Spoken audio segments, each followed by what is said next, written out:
So next up, we're going to be looking at how do I know if my EHCP is good enough? Well, knowledge is powerful and you'll gain reliable knowledge from being in our group. And this knowledge will include our responses to group posts. Don't forget to use the search function, but beware of information on open forums and groups that are not well moderated. We see this all the time. People are coming onto the group and they're saying, I've seen or I've read, and myths are perpetuated online, and it just becomes a domino effect. Somebody says something, somebody reads something, they then take that to be the truth, they then pass that information on, and we do a lot of myth busting on the group. And sometimes people can be really surprised at what they assumed was to be common knowledge actually isn't.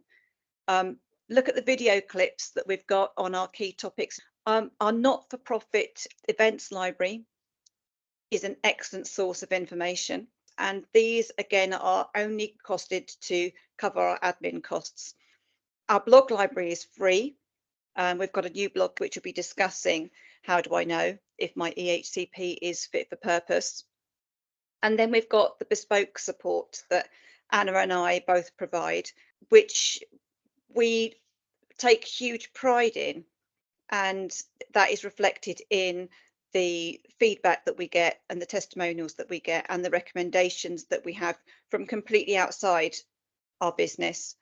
Can I just say about the blog library as well, is do take a look. There's a fantastic blog post in there about the wording of your EHCP. I mean, ultimately, an EHCP is only as good as the words in it.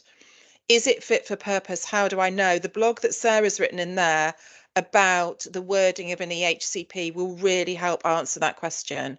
But remember, the EHCP is only ever going to be as good as the professional evidence that underpins it.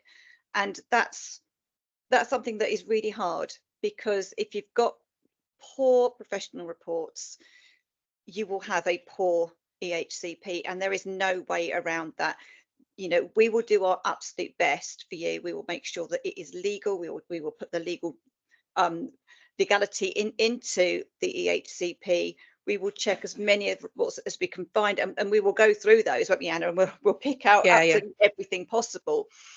But it is completely down to the amount of evidence that you have. So the top tip for this is make it your mission to fully equip yourself with the knowledge and skills you need to thoroughly check your EHCP. The draft check webinar will help you do this, but so will all the information that we've got on the group. We've got so much information that can help you to do that. Again, go to our video clips, because they give you short, sharp, pieces of information that you can take away, but because they're free on the group, you can keep going back to those as many times. And yes, pay a reputable professional to conduct a draft check for you, and do this at least once as early as possible in the life of your child's EHCP, and absolutely without question at each phase transition, because your child's needs and the provision for those needs will change dramatically when they're changing from one setting to the next.